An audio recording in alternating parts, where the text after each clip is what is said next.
बिस्मिल्लाहिर्रहमानिर्रहीम अस्सलाम वालेकुम। खेड़ा दे नाल मैं मुफाज करीम। नाज़रीन, पाकिस्तान ते वेस्ट इंडीज़ के दरमियान दूजा टेस्ट मैच जारी है तो तीजे रोज़ पाकिस्तान ने 387 रन्स बना लेने बड़ा ज़बरदस्त कम बैक किया है। पाकिस्तान ने एक टॉप ऑर्डर ने भी अच्छा स्टार्ट सानू देता है। अजान अवैस की गल करिए तो 55 रन्स दोनों ने बनाए, लेकिन इमामुल हक उन्होंने साथ नहीं निभा सके तो 18 रन्स से आउट हो गए। फिर अब्दुल्ला शफीक जिंदे बारे ते गल करना बहुत ज़रूरी है जी, बड़ा ज़बरदस्त परफॉर्म किया है। 160 रन की नाकाबिले शिकस्त इनिंग्स है तो कमाल करता है। 1.5-2 साल तो एक खिलाड़ी टेस्ट क्रिकेट तो दूर सीगा, लेकिन उन्हें कम बैक किया है तो फिर आंदे ही 150 प्लस की इनिंग्स खेल ले तो वाकई जी मेरा दिल करता पे उन्हें वास्ते तालियां बजावां। नाल स्टार बैटर बाबर आजम ने भी 88 रन बनाए ने। सेंचुरी उन्होंने मिस हो गई 12 रन तो, लेकिन एक बेतुकी जो उन्होंने सिंगल करने की कोशिश की जिन्हें आउट होए ने, लेकिन इतने क्रेडिट जाता है बाबर आजम में भी उन्होंने भरपूर साथ निभाया। फिर दी ग्रेट महात्मा असी सलमान अली आगा की गल करिए, 0 ते आउट हो गए ने। असी पहले भी यह गल करते पे थे कि टॉप ऑर्डर का जो मसला है वह हल नहीं हो रहा। फिर रिजवान भी उस तरह परफॉर्म नहीं कर सके। बहरहाल पाकिस्तान को हुण अच्छा स्टार्ट लभ गया है। वैस्ट इंडीज़ की असी सैकेंड इनिंग्स की गल करिए तो उन्होंने जो टॉप ऑर्डर सीगा मिडल ऑर्डर हर कोई नाकाम रहा है। साजिद खान ने जी परखचे उड़ाते उन्होंने 4 विकटें अपने ना कीतियां ते हुण टोटल 6 विकटें डिग चुकी हैं वैस्ट इंडीज़ की तो 60 रन की सिर्फ लीड है। आया जे सानू 150-160 का टारगेट लभ गया, असी वो चेस कर सकांगे क्योंकि असी पिछले 8 मैचेस की गल करिए तो असी हारे ही हैं, क्योंकि चेस जदों भी असी करते हैं असी किते ना किते फसते हैं। बहरहाल मेरी नज़र में मैनू लगता है कि पाकिस्तान यह मैच आखिरकार जितेगा। राणा साजिद साहब साडे नाल मौजूद ने। राणा साहब वध जी नूं किदां वेखदे हो तुसीं? असी खास तौर पर अब्दुल्ला शफीक की गल करिए, हर कोई कहता पिया सीगा कि यार है तो बड़ी देर तो टेस्ट क्रिकेट तो दूर है, लेकिन जिदा कंफर्टेबली खेडे ने वध के छक्के लाते पे सीगे। फिर बाबर आजम ने भी उन्होंने भरपूर साथ निभाया। किदां वेखदे हो? बहुत शुक्रिया मुफाज प्रोग्राम के बुलाने से। बिल्कुल जी, अब्दुल्ला शफीक एक ऐसा प्लेयर है जिहदे बारे ते कहा जाता है किताबी प्लेयर है, मतलब बड़ी टेक्नीक नाल खेलदा है ते ये जो नया आया सी तो बड़ी अदी धूम मची सी कि बाबर आजम भी कंपीट करेगा ते बहुत अगे जाएगा। विराट कोहली का भी कंपेयर किया जाता है, लेकिन मुसलसल इसी गया बैटिंग से जिसकी वजह नाल मुसलसल मौके मिलने के बावजूद जो कामयाब नहीं हुआ। लेकिन good luck Shan Masood injured हुए तो अब्दुल्ला शफीक को मौका मिला, उन्होंने इसका भरपूर फायदा चुकिया तो 160 रन इनिंग्स खेली। और यकीनी तौर पर कहा जा रहा है कि कैरेबियन साइड से जाके तकरीबन 49 साल बाद जाके कोई भी बल्लेबाज जो है इन्नी वड्डी इनिंग्स खेलन से कामयाब होया। आई थिंक कि जिस तरह वो खेल रहे सन किसी जगह ते नहीं लग रहा सी कि कोई प्रेशराइज ने या फिर उन्होंने अगेंस्ट कोई अपील हुई हो या कोई किसी जगह ते वो अंडर प्रेशर नहीं आए। जमील वारिकन दा तुसीं ओवर वेखे होंगे, उन्होंने बद क्यों उन्होंने जड़ियां शाटां लाइयां है, मतलब कि बड़ा जबरदस्त जो रहे ने। बाबर आजम जो सिर्फ गल कर रहे थे कि बाबर आजम ने बिल्कुल एक मौका सी, चांस है उन्होंने कोल की सेंचुरी कर सकते थे ना, लेकिन थोड़ी जल्दबाजी कर गए ना, जिसकी वजह नाल ज़ाहिर है वो 88 रन से आउट हुए ना। यकीनी तौर पर अब्दुल्ला शफीक का आना पाकिस्तान टीम वास्ते खुशाइंद है कि अगर पाकिस्तान की सैकेंड इनिंग्स भी अगर अच्छी परफॉर्मेंस नजर आती है तो फिर बिल्कुल असी पाकिस्तानी बॉलर्स की गल करिए तो इतने बाबर आजम को क्रेडिट तो देना बनता है, क्योंकि पहला तनकीद होती पई सी यार अब्बास भी बाहर करता है, खुरम शहजाद आमिर जमाल का टीम में ना होना। उन्होंने साजिद खान को शुरुआत में ही जो ना यूटिलाइज़ किया, नाल फिर अली उस्मान ने भी उन्होंने भरपूर साथ निभाया तो कंडीशन अच्छी तरह मेरा ख्याल रीड कर लिया कप्तान बाबर आजम ने। बिल्कुल ये ज़ाहिर क्रेडिट चाहता है बाबर आजम ने। कुछ कहते नहीं इस दफा अग्रेसिव फैसले ले रहे हैं। पहले मैच से भी गो के उसी हार गए, लेकिन अग्रेसिव क्रिकेट उन्होंने प्लान किया कि खेली जाएगी। आज जिस तरह तुम देखा कि अजान अवैस ने आंदे ही जी हिटिंग की थी, एक ओवर 4 चौके भी लाए, मतलब ऐसी कंडीशन का सी। जिस तरह बॉलिंग एंड से भी बिल्कुल जी अब्बास ने ड्रॉप किया, बड़ी ज्यादा क्रिटिसिज्म हुई कि बाबर ने 5 विकेट लैन वाले जो फास्ट बॉलर से उन्होंने ड्रॉप कर दिता।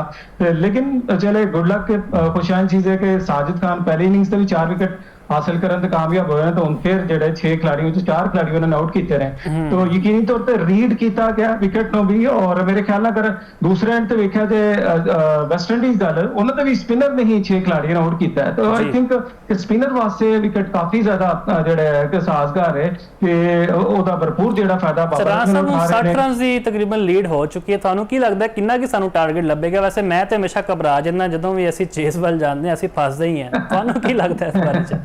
नहीं, ये बड़ा बड़ा क्रूशल सवाल है ਤੁਹਾਡਾ। ਬਿਲਕੁਲ ਇੱਕ ਐਸੀ ਸੂਰਤ ਆ ਰਹੀ ਕਿਉਂਕਿ ਪਾਕਿਸਤਾਨ ਦੇ ਅਗੇਂਸਟ ਮੋਸਟਲੀ ਇਹ ਵੇਖਿਆ ਜਾਂਦਾ ਕਿ ਟੇਲ ਐਂਡਰ ਦੂਸਰੀ ਟੀਮ ਦੇ ਆ ਕੇ ਉਹ ਵੀ ਕੋਈ 40-50 ਰਨ ਦੀ ਪਾਰਟਨਰਸ਼ਿਪ ਲਾ ਲੈਂਦੇ ਨੇ ਤੇ ਫਿਰ ਪਾਕਿਸਤਾਨ ਵਾਸਤੇ ਮੁਸ਼ਕਿਲਾਂ ਹੁੰਦੀਆਂ ਨੇ।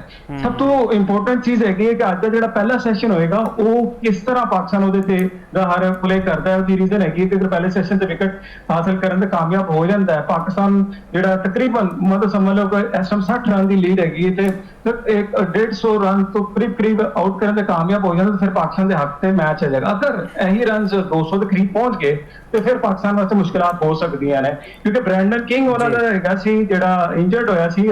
ਪਤਾ ਨਹੀਂ ਕਿ ਉਹ ਬੈਟਿੰਗ ਵਾਸਤੇ ਆਉਂਦਾ ਨਹੀਂ ਲੇਕਿਨ ਅਗਰ ਉਹ ਬੈਟਿੰਗ ਵਾਸਤੇ ਆਉਂਦੇ ਨੇ ਉਹ ਰਨਸ ਕਰਦੇ ਨੇ ਤੇ ਫਿਰ ਥੋੜਾ ਮੁਸ਼ਕਿਲਾਂ ਹੋ ਸਕਦੀਆਂ ਨੇ। ਔਰ ਇਹ ਬਿਲਕੁਲ ਇਸ ਤਰ੍ਹਾਂ ਹੀ ਪਾਕਿਸਤਾਨ ਦਾ ਟਰੈਕ ਰਿਕਾਰਡ ਜਿਹੜਾ ਹੈਗਾ ਨਾ ਚੌਥੀ ਇਨਿੰਗ ਤੇ ਉਹ ਅੱਛਾ ਨਹੀਂ ਹੈਗਾ, ਬਿਲਕੁਲ ਵੀ ਅੱਛਾ ਨਹੀਂ ਹੈ ਪਾਕਿਸਤਾਨ ਵਾਸਤੇ। ਤਾਂ ਹਰ ਜਿੰਨੀ ਕਮ ਤੋਂ ਕਮ ਸਕੋਰ ਤੇ ਪਾਕਿਸਤਾਨ ਵੈਸਟ ਇੰਡੀਜ਼ ਨੂੰ ਕਲੋਜ਼ ਕਰ ਲੈ ਕੋਈ ਬਿਹਤਰ ਹੈ ਪਾਕਿਸਤਾਨ ਵਾਸਤੇ।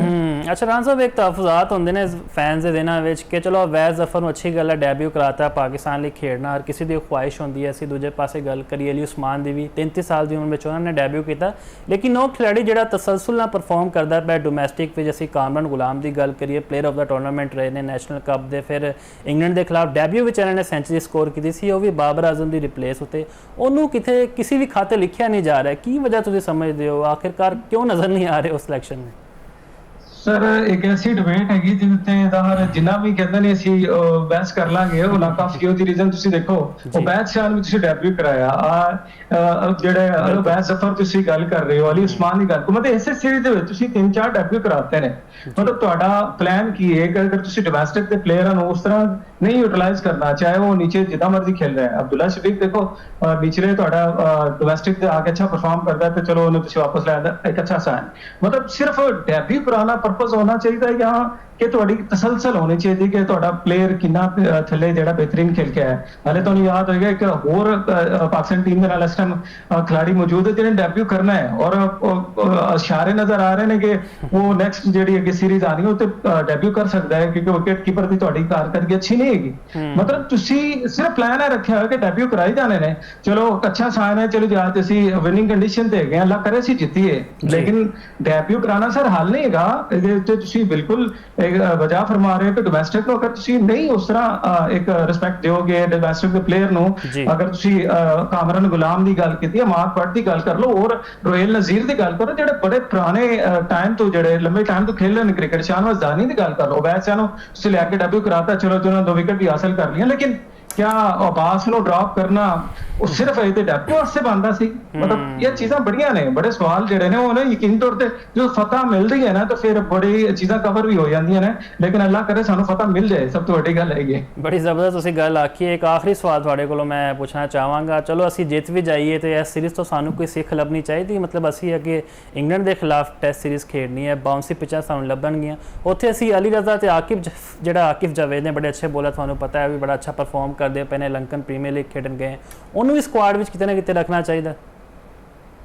ਸਰ ਉਹਨੂੰ ਤਾਂ ਮੇਰੇ ਖਿਆਲ ਨਾਲ ਉਹ ਲੰਕਨ ਪ੍ਰੀਮੀਅਰ ਲੀਗ ਵਾਲੇ ਨਹੀਂ ਰੱਖ ਰਹੇ ਸਨ ਤੇ ਸਕਾਟ ਤੇ ਰੱਖਣ ਦਾ ਤੇ ਫਿਰ ਇੱਕ ਕੁਐਸਚਨ ਮਾਰਕ ਰਹੇਗਾ। ਤੁਹਾਡੀ ਬੋਲਿੰਗ ਪੇਸ ਤਾਂ ਸਰ ਬਿਲਕੁਲ ਖਤਮ ਹੋ ਚੁੱਕੀ ਹੋਈ ਹੈ। ਅਬਾਸ ਨੂੰ ਤੁਸੀਂ ਚਲੋ ਜੀ ਬੜਾ ਅੱਛਾ ਹੈ ਕਿ ਮੀਡੀਅਮ ਪੇਸਰ ਦੇ ਤੌਰ ਤੇ ਇੱਕ ਅੱਛੀ ਲਾਈਨ ਦੇ ਨਾਲ ਕਰਦੇ ਨੇ, ਇਸੇ ਤਰ੍ਹਾਂ ਮੁਹੰਮਦ ਅਲੀ ਹੈ ਜਾਂ ਫਿਰ ਖੁਰਮ ਸ਼ਹਿਜ਼ਾਦ ਹੈ ਔਰ ਸਿਰਫ ਡੈਬਿਊ ਅਗਰ ਬੈਚ ਹੋਇਆ ਸਿਰਫ ਇਸ ਵਜ੍ਹਾ ਅਗਰ ਤੁਸੀਂ ਜਾ ਕੇ ਖੇਲੋਗੇ ਇੰਗਲੈਂਡ ਦੀ ਕੰਡੀਸ਼ਨ ਤੇ ਬਾਉਂਸੀ ਵਿਕਟ ਹੋਣਗੇ, ਜੋਫਰਾ ਆਰਚਰ ਸਾਹਮਣੇ ਹੋਏਗਾ, ਫਿਰ ਤੁਹਾਡੀ ਬੈਟਿੰਗ ਦਾ ਵੀ ਸਾਹਮਣੇ ਪਤਾ ਲੱਗੇਗਾ, ਜੋ ਸਟੰਗ ਉੱਥੇ ਬੋਲਿੰਗ ਕਰ ਰਿਹਾ ਹੈਗਾ ਫਿਰ ਪਤਾ ਲੱਗੇਗਾ ਪਾਕਿਸਤਾਨ ਦੀ ਬੈਟਿੰਗ ਕਿੱਥੇ ਸਟੈਂਡ ਕਰ ਰਹੀ ਹੈ। ਮਤਲਬ ਇਹ ਚੀਜ਼ਾਂ ਜਿਹੜੀਆਂ ਨੇ ਇਹ ਸਿਰਫ ਇਹ ਨਹੀਂ ਕਿ ਤੁਸੀਂ ਆਪਣੀ ਹੋਮ ਕੰਡੀਸ਼ਨ ਤੇ ਜਾ ਕੇ ਖੇਲ ਲਓ। ਤੁਹਾਡੇ ਤੋਂ ਅੱਛੇ ਤੇ ਬੰਗਲਾਦੇਸ਼ ਦੇ ਬੋਲਰ ਜਿਹੜੇ ਨੇ ਉਹਨਾਂ ਨੇ ਤੁਹਾਡੇ ਨਾਲ 150 ਦੀ ਸਪੀਡ ਤੇ ਜੋ ਹੈ ਬੋਲਿੰਗ ਕਰਾਤੀ ਹੈ। ਮਤਲਬ ਇਹ ਚੀਜ਼ਾਂ ਬੜੀਆਂ ਮੈਟਰ ਕਰਦੀਆਂ ਨੇ ਕਿ ਫਿਊਚਰਲੀ ਤੁਸੀਂ ਬੋਲਿੰਗ ਤੇ ਕਿਤੇ ਸਟੈਂਡ ਕਰੋ ਤਾਂ ਪਾਕਿਸਤਾਨ ਦੀ ਬੈਟਿੰਗ ਤਾਂ ਵੈਸੇ ਹੀ ਤੁਹਾਨੂੰ ਪਤਾ ਇਲਾ ਮਾਸ਼ਾਅੱਲਾ ਕਿਸੇ ਟਾਈਮ ਵੀ ਲਾਈਨ ਲੱਗਦੀ ਹੈ ਤੇ ਪਤਾ ਨਹੀਂ ਚੱਲਦਾ ਭਾਵੇਂ 150 ਰਨ ਵੀ ਚੇਂਜ ਨਾ ਹੋਣ। ਇਹ ਬੜਾ ਇੰਪੋਰਟੈਂਟ ਚੀਜ਼ ਹੈਗੀ ਕਿ ਪਾਕਿਸਤਾਨ ਨੂੰ ਜ਼ਾਹਰ ਇਹਦੇ ਉੱਤੇ ਵਰਕ ਕਰਨਾ ਚਾਹੀਦਾ ਹੈ ਤਾਂ ਕਿ ਆਪਣੀ ਬੋਲਿੰਗ ਕਮ ਅਜ਼ ਕਮ ਉਹ ਜਿਹੜੀ ਕਿ ਹਮੇਸ਼ਾ ਤੋਂ ਸਟਰੈਂਥ ਰਹੀ ਹੈ ਉਹਨੂੰ ਮੇਨਟੇਨ ਰੱਖ ਸਕੇ। ਬਿਲਕੁਲ ਜੀ, ਬਹੁਤ ਬਹੁਤ ਸ਼ੁਕਰੀਆ ਤੁਹਾਡੇ ਵਕਤ ਦਾ। ਅਸੀਂ ਵੀ ਉਮੀਦ ਕਰਦੇ ਹਾਂ ਕਿ ਪਾਕਿਸਤਾਨ ਲਾਜ਼ਮੀ ਹੈ ਮੈਚ ਜਿੱਤੇ ਤੇ ਤੁਹਾਡੀ ਮਾਸ਼ਾਅੱਲਾ ਪੰਜਾਬੀ ਵੀ ਬੜੀ ਵਧੀਆ ਹੈ। ਬਹੁਤ ਬਹੁਤ ਸ਼ੁਕਰੀਆ ਤੁਹਾਡਾ ਜੀ। ਇੱਥੇ ਫਿਲਹਾਲ ਇੱਕ ਬ੍ਰੇਕ ਲੈਂਦੇ ਹਾਂ, ਬ੍ਰੇਕ ਤੋਂ ਬਾਅਦ ਵਾਪਸ ਆते ਰਹਾਂਗੇ।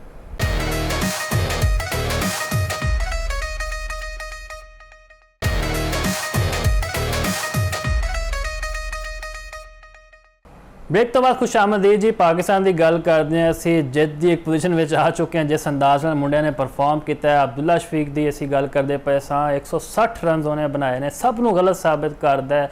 ਤੇ ਲੰਕਨ ਪ੍ਰੀਮੀਅਰ ਲੀਗ ਤੁਹਾਨੂੰ ਪਤਾ ਖੇਡਣ ਗਏ ਸੀਗੇ, ਉੱਥੋਂ ਇਹਨਾਂ ਨੂੰ ਬੁਲਾਇਆ ਗਿਆ ਹੈ। ਤੇ ਖਾਸ ਤੌਰ 'ਤੇ ਫਿਰ ਬਾਬਰ ਆਜ਼ਮ ਦੇ 88 ਰਨਸ, ਕਾਸ਼ ਉਹਨਾਂ ਦੀ ਵੀ ਸੈਂਚੁਰੀ ਹੋ ਜਾਂਦੀ। ਅਸੀਂ ਤੇ ਆਸ ਲਾ ਕੇ ਬੈਠੇ ਹੋਏ ਸੀ, ਲੇਕਿਨ ਉਹ ਨਹੀਂ ਕਰ ਸਕੇ। ਵੈਰਾਜ ਜੀ ਹੁਣ 60 ਰਨਸ ਦੀ ਲੀਡ ਹੋ ਗਈ ਹੈ, ਵੈਸਟ ਇੰਡੀਜ਼ ਨੂੰ 6 ਆਊਟ ਉਹਨਾਂ ਦੇ ਹੋ ਚੁੱਕੇ हैं। साजिद खान है, जिद्दां मैं पहले भी किया कि परक्षे उड़ाते वैस्ट इंडीज़ के खिलाड़ियों के चस आ गई वेख के बॉलिंग। हामिद चौधरी साहब साडे नाल जुड़े ने। हामिद साहब वध वध इहनूं किदां वेखदे हो? वैसे तो मैं यही गल करदा पिया सीगा कि जदों भी असीं चेज़ वल जाने घबरा ही जाते हैं कि सानूं 150 160 का जो टारगेट लभ गया, तुहानूं लगदा असीं कि आसानी नाल आराम नाल जित सकते हैं मैच?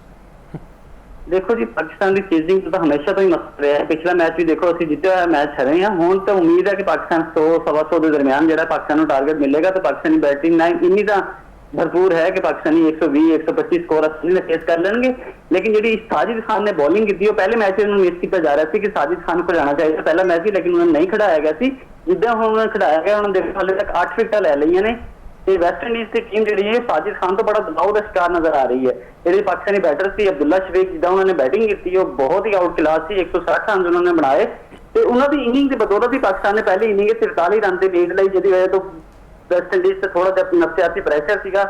ਉਹ ਪ੍ਰੈਸ਼ਰ ਜਿੱਦਾਂ ਬੈਟਿੰਗ ਕਰਨ ਆਈ ਹੈ ਵੈਸਟ ਇੰਡੀਜ਼ ਦੀ ਟੀਮ, ਉਹ ਉਦਾਂ ਹੀ ਗਿਰਦੀ ਗਈ। ਰੇਤ ਦੀ ਦੀਵਾਰ ਉਹਨਾਂ ਦੀ ਬੈਟਿੰਗ ਲਾਈਨ ਸਾਬਤ ਹੋਈ ਹੈ। ਅੱਜ ਤੱਕ ਤੇ ਉਮੀਦ ਜ਼ਾਹਿਰ ਕੀਤੀ ਜਾ ਰਹੀ ਹੈ ਪਾਕਿਸਤਾਨੀ ਬੋਲਿੰਗ ਲਾਈਨ साजिद खान ਤੇ ਅਲੀ ਉਸਮਾਨ ਜਿਹੜੇ ਨੇ ਉਹ 4 ਵਿਕਟ ਜਿਹੜੀ ਬਾਕੀ ਨੂੰ ਲੈ ਕੇ ਪਾਕਿਸਤਾਨ ਨੂੰ ਘੱਟ ਤੋਂ ਘੱਟ ਟਾਰਗੇਟ ਦੇਣਗੇ। ਤੇ ਪਾਕਿਸਤਾਨੀ ਬੈਟਸਮੈਨ ਜਿਹੜੇ ਨੇ ਉਹ ਜ਼ਿੰਮੇਵਾਰੀ ਨਾਲ ਉਹ ਸਕੋਰ ਚੇਸ ਕਰਕੇ ਪਾਕਿਸਤਾਨ ਦੀ ਜਿਹੜੀ ਟੈਸਟ ਸੀਰੀਜ਼ ਸਾਰੀ ਹੈ ਵੈਸਟ ਇੰਡੀਜ਼ ਦੇ ਨਾਲ ਉਹ 1-1 ਨਾਲ ਬਰਾਬਰ ਹੋ ਜਾਏਗੀ।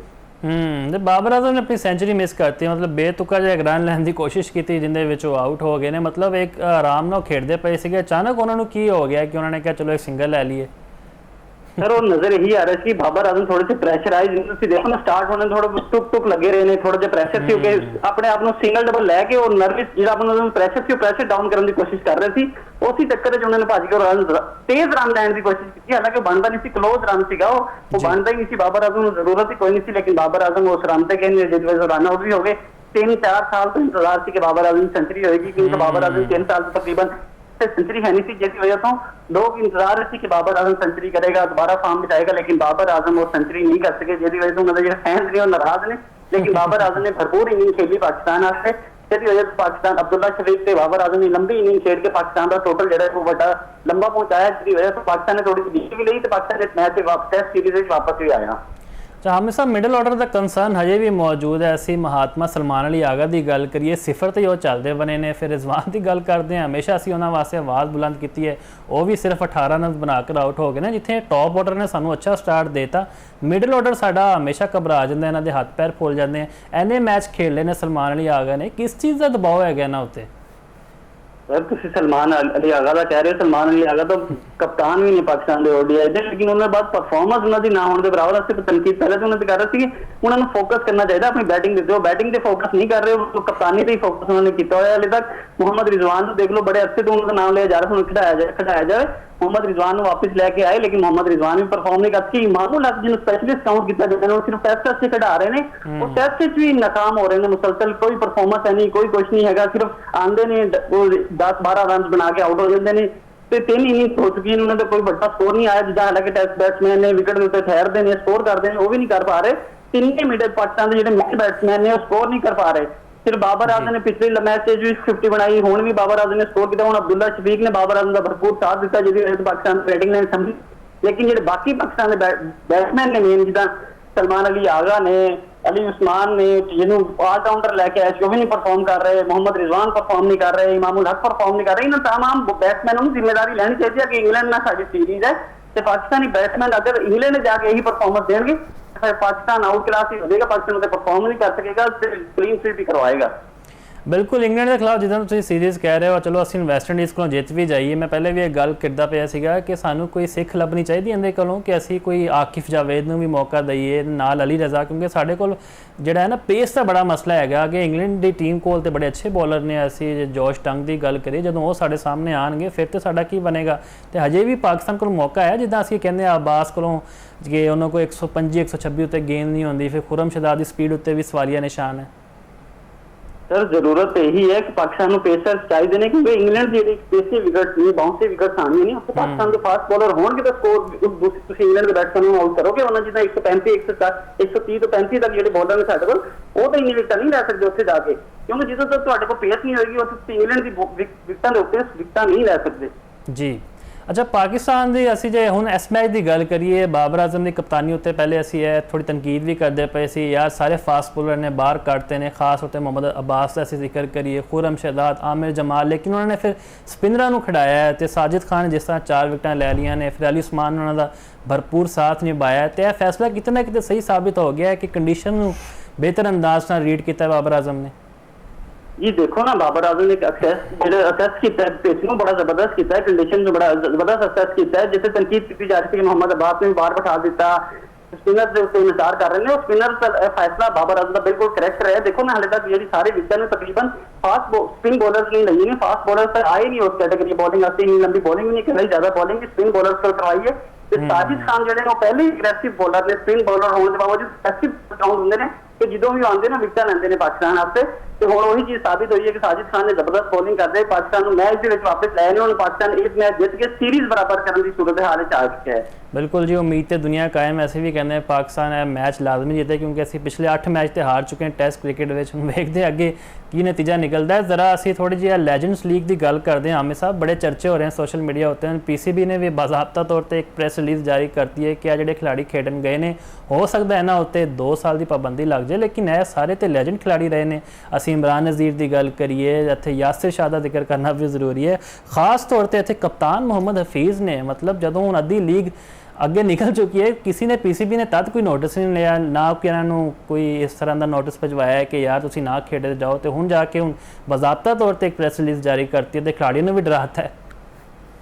सर देखो पहले एशियन लेजेंड लीग से है नहीं, पहले भी काफी अच्छे से चली आ रही है, पहले तो ऑस्ट्रेलिया इंग्लैंड की टीमें भी आ रही थी जी, काफी अच्छे से लेजेंड लीग चल रही थी, लेकिन पहली दफा नहीं हो रही थी, लेकिन पाकिस्तान क्रिकेट बोर्ड ने हुण फैसला लिया है, लेकिन उन्होंने पहले फैसला करना चाहिए जो प्लेयर्स जा रहे थे, हालांकि अनाउंसमेंट पहलों तो थी, शेड्यूल पहलों जारी थी, हर चीज थी, लेकिन पाकिस्तान क्रिकेट बोर्ड ने उदों कोई होश से नाखून नहीं ले, कोई इन्होंने रोकने की कोशिश नहीं की।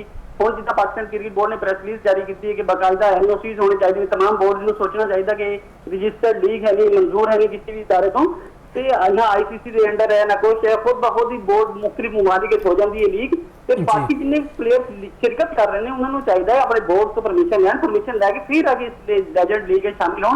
ਹੁਣ ਜਿਹੜੀ ਇਹ सूरत हाल है नजर तो यही आ रहा है, पाकिस्तान क्रिकेट बोर्ड थोड़ा जिहा खफा है पाकिस्तानी प्लेयर्स ना, लेजेंड प्लेयर्स ना, मोहम्मद हफीज ना, यासिर शाह ना, इमरान नज़ीर ना, लेकिन हम देखते हैं कि फैसला की होंगे कि पाकिस्तान क्रिकेट बोर्ड पाकिस्तानी जिहड़े प्लेयर्स ने, लेजेंड प्लेयर्स ने, उन्होंने खिलाफ की फैसला करते हैं। बिल्कुल, पाबंदी नाल यह भी कहा जा रहा है कि शायद इन्होंने कोई PCB विच अहदा ना लभे। बहरहाल जी यह अच्छी गल नहीं है कि खिलाड़ियों को भी चाहिए कि कोई भी लीग खेडन जान तो NOC वास्ते लाजमी अपलाई करन पाकिस्तान क्रिकेट बोर्ड तो। बहुत बहुत शुक्रिया आमिर साहब थोड़े वक्त का। इत्थे फिलहाल एक ब्रेक लेंदे हैं, ब्रेक तो बाद वापस हाजिर होंगे।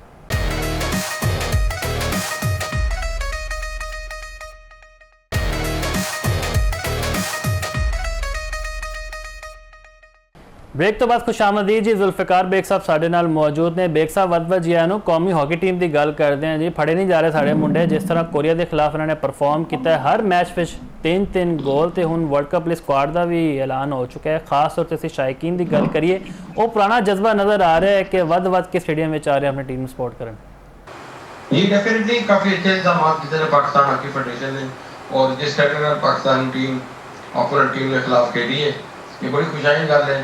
7 अगस्त को आखिरी मैच सीरीज का खेला जाएगा, और इस दौरान जी प्रैपरेशन टीम पहले हमारे वो बड़ी बेहतरीन रही है, और पाकिस्तान टीम ने बहुत अच्छा परफॉर्म किया है।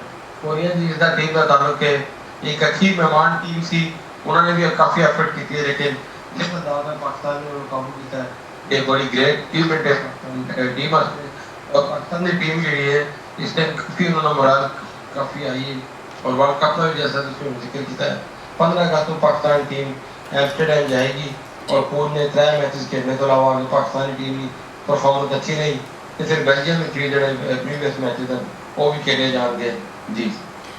जाके वर्ल्ड कप में फिर बेल्जियम, हॉलैंड, इंडिया वर्गी टीमां होणगियां, उत्थे जाके की बनेगा। अजे तो असीं कोरिया नूं बच्चा समझ के हराता है, अगे जिवें प्रो लीग च हाल होया सी साडा, तुहानूं लगदा है कोई बेहतरी तवक्को रखी है पाकिस्तान टीम?